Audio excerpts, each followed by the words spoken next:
உலகெங்கும் இருக்கும் spiritual tax Tamil நேயர்களுக்கு வணக்கம். நான் உங்கள் வினோத் சுப்ரமணி. இன்றைய நல்ல காலம் நிகழ்ச்சியில பிரம்மஸ்ரீ ராம்ஜி பரமஹம்சர் நம்மளோட இருக்காரு. வணக்கம் குருஜி. வணக்கம். வணக்கம் குருஜி, இந்த 2026 இந்த குரு பெயர்ச்சியில குரு தரும் அற்புத பலன்கள்லாம் என்னென்ன குருஜி? 12 ராசிக்காரர்களுக்கும் எப்படி இருக்க போகுது இந்த குரு? நிச்சயம் ஒவ்வொரு ராசிக்காரர்களுக்கும் எண்ணிலடங்காத நற்பலனை குரு பகவான் தரப்போகிறார்.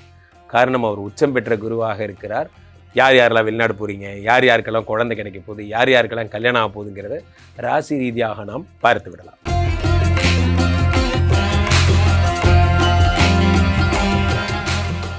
குருஜி, உங்க இதயத்தில் இடப்பக்கம் இருக்கும் விருச்சிக ராசிக்காரர்களுக்கு குரு தரும் அற்புத பலன்கள் என்ன குருஜி?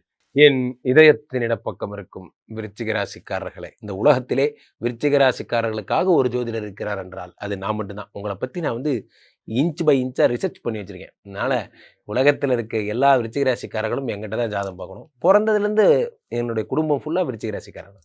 விருச்சிக ராசிக்காரர்களுக்கு 9ஆம் இடத்தில் குரு. அடடா அடடமழடா அடம, ரொம்ப நாளாக வாழ்க்கையில் நல்லதுன்னு ஒன்றே நடக்கலை சார். எங்கள் வாழ்க்கையில் யாராவது நல்லதுன்னு ஒரு பேப்பரில் எழுதுனா தான் சார் உண்டு அப்படிங்கிற மாதிரி நல்லது அப்படிங்கிறது. ஏன்னா சனி பகவான் இருந்தார், 7.5 சனியாக இருந்தார். அப்புறமா அப்படி கடந்து போனார். அவர் அப்படியே போயிட்டு இப்போ கண்டக சனியாக இருந்தார். 4ஆம் இடத்துல அர்த்தாஷ்டம சனியாக இருந்தார். இப்போ தான் அந்த ஆள் விடுபட்டு 5ஆம் இடத்துக்கு யோகஸ்தானத்துக்கு போயிருக்கார். இந்த பக்கம் குரு 8ல் மறைஞ்சி இவரை வஞ்சம் தீர்த்துக்கிட்டார். போன வருஷம் ஃபுல்லாக இப்படி போச்சு. இப்போ இந்த ஜூனுக்கு அப்புறம் தான் குரு 9க்கு வருகிறார். 9க்கு குரு வருவது அப்படிங்கிறது பாக்யஸ்தானம். வினோத், பாக்யஸ்தானம் என்றால் அதிர்ஷ்டம். ஓடிப்போனவனுக்கு 9ஆம் வீட்டில் குரு என்று சொல்வார்கள். அதாவது என்னென்னா, இவரை நம்பி ஊரை விட்டு கூட ஓடி போகலாம் என்று அர்த்தம். வெட்டி படிக்கலாம் எதுவும் வேண்டாம், குரு இருக்காரு நம்பி ஊரை விட்டு போகலாம். அப்போ முன்னோர்கள் அவ்வளோ தூரம் சொல்கிறாங்க. காரணம் என்னவென்றால் 9ஆம் இடத்து குரு என்பது உங்களுக்கு அத்தனை பெரிய பலம். காட்டு வழியிலே ஒரு யானை இருப்பதை போல, யானை சவாரியை போல, அந்த மாதிரி சொல்லலாம். ஸோ அப்போது நீங்கள் 9ஆம் இடத்து குரு பகவான் இது வரைக்கும் லைஃப்பில் என்னென்ன கஷ்டப்பட்டீங்களோ, ஹலோ ஆமாம் நீங்கள் இந்த விருச்சிக ராசி தானே நீங்கள்? ஆமாம் எஸ் சார். அப்படி எனக்கு ஒரு பேப்பர் எடுத்து எழுதுங்க, என்னென்ன வேணும்னு சொல்லு. ஐயா ஒரு டக்குன்னு கேட்டால் எனக்கு வரலைங்கய்யா, ஒரு 3-4 வீடு, சரி 7-8 காரு, அப்புறம் அப்படி வாங்க சொல்லுங்கள்.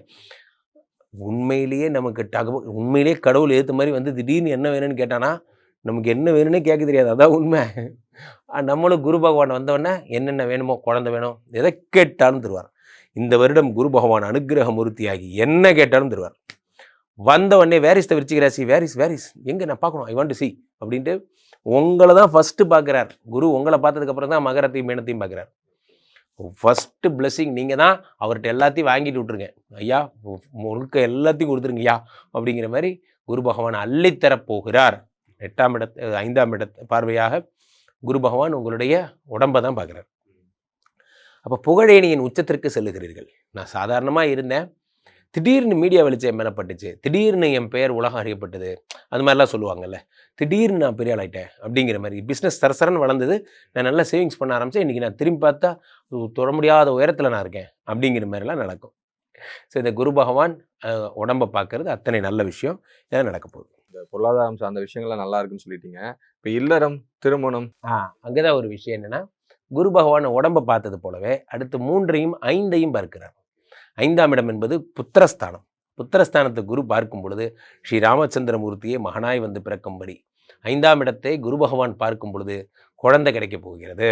குழந்தை 5ஆம் இடம் என்பது யோகஸ்தானம். யோகத்தை குரு பார்க்கும் பொழுது யோகங்கள் அதிகமாக போகிறோம், நல்லா சம்பாதிக்க போகிறீங்க, விரலெல்லாம் பணம், மடியெல்லாம் பணம் அப்படிங்கிற மாதிரி பறக்க போகுது.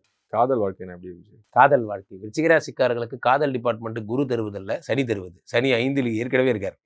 5ல் இருக்கிற சனி 5, 6, 7 ஏற்கனவே பார்த்துட்டு இருக்கார். அதனால் உங்களுக்கு ஆல்ரெடி காதல்லாம் வந்தாச்சு. காதல் வந்தால் தானே குழந்தை பிறக்கிறதுக்கு.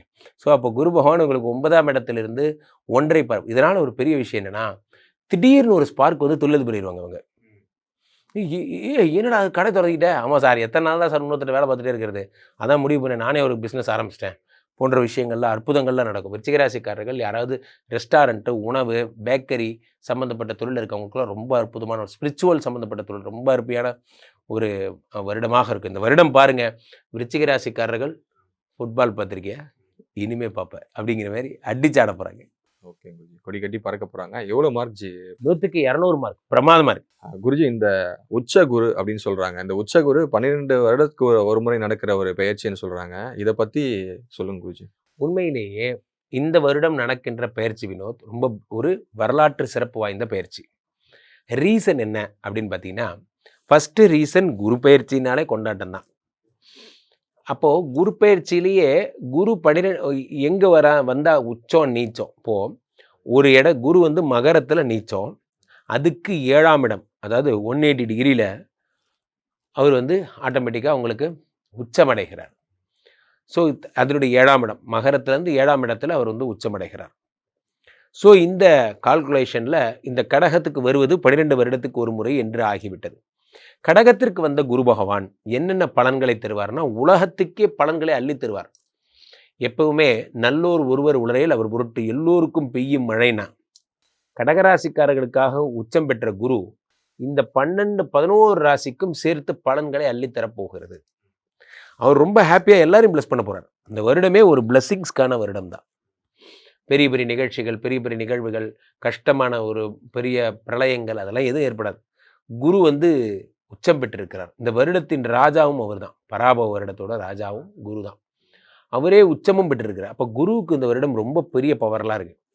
குரு நல்லா இருக்கும்போது என்னாகுன்னா, வேதங்கள், சாஸ்திரங்கள், ஆச்சாரங்கள் எல்லாம் அதிகமாகும். மக்கள்கிட்ட கல்ச்சர் பேஸ்டு விஷயங்கள்லாம் அதிகரிக்கும்.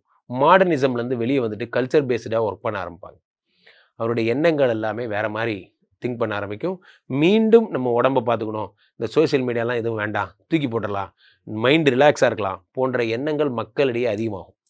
ஸோ இந்த கடக குரு அப்படிங்கிறது ஒவ்வொருத்தருக்கும் தங்கம் நிறையா வாங்குவதற்கு, குழந்த விஷயம் பிளஸ்ஸிங்காக கிடைக்கிறதுக்கு, முக்கியமாக குருன்னு ஒருத்தர் இருந்தால் தான். இப்போ ஒன்றும் இல்லை வினோத், ஒருத்தரை நம்ம பார்க்குறோம், அண்ணே வணக்கண்ணே அப்படிங்கிறோம், இன்னொருத்தரை பார்த்து சார் குட் மார்னிங் சார்ங்கிறோம். இந்த வித்தியாசம் என்ன? அதான் குரு தரும் வித்தியாசம். குரு எப்பயுமே என்ன பண்ணுவார், ஒரு தகுதிப்பாடு, எஜுகேஷனுங்கிற பவரை குரு தருவார், கல்விங்கிற மரியாதையை தருவார். அதனால தான் ஒரு குரு. ஸோ மாணவர்களுக்கு, வாத்தியார்களுக்கு, புதிய வித்தை கற்றுக்கணும்னு ஆசைப்படுறவங்களும் ரொம்ப நறுமையான வருடம். குருனாலே நிறைய பேருக்கு தெரியாத ஃபேக்ட் வினோத், அவர் ஒரு ஃபினான்ஸ் டிபார்ட்மெண்ட்டோட ஹெட்டு. ஃபைனான்ஸ் டிபார்ட்மெண்ட்டோட வைஸ் பிரசிடென்ட் யார் அப்படின்னா, அதுதான் Guru. President Lakshmi, vice president இவர் தான். ஏன்னா இவரை பொறுத்த வரைக்கும் இவர் தான் பணத்தை சம்பாதிக்கிற மெத்தட்ஸ் எல்லாமே கொடுக்குறவர் இவர் தான். இவரை நான் சொல்கிறேன் பாருங்கள், எதாக இருந்தாலும் 3ஆம் நம்பரில் தொடங்குங்க. ஆலங்குடி, திட்டை அல்லது சென்னை திருவள்ளிதாயம் இங்கே இருக்கிற பாடியில் இருக்கிற குரு பகவான் கோயில்களுக்கு செல்லுங்க. 12 விளக்கு ஏற்றுங்க. 21 விளக்கு ஏற்றுறது சிறப்பு. 3 வரணும் கூட்டுத்தொகை. ஒன்றும் முடியாதவங்க காசு இல்லைன்னா 3 நெய் விளக்காவது ஏற்றுங்க. நெய் விளக்கு ஏற்றுறது குருவுக்கு ரொம்ப பிரீத்தி. இல்லை யாகங்களுக்கு நெய் வாங்கி கொடுங்க, இதெல்லாம் பண்ணுங்கள். பசுமாடு வந்தால் அதுக்கு மஞ்சள் கலர் வாழைப்பழம் கொடுங்க. சாதுக்கள், சித்தர்கள், அவங்க ஜீவ சமாதிகளுக்கெல்லாம் போனோம், அங்கு சென்று வழிபடணும். அவர்களுக்கு, சாதுக்களுக்கு எவ்வளோ முடியுமோ கொடையோ செருப்போ அது தண்டமோ ஏதாவது அவங்களுக்கு வாங்கி தர்றது சிறப்பு.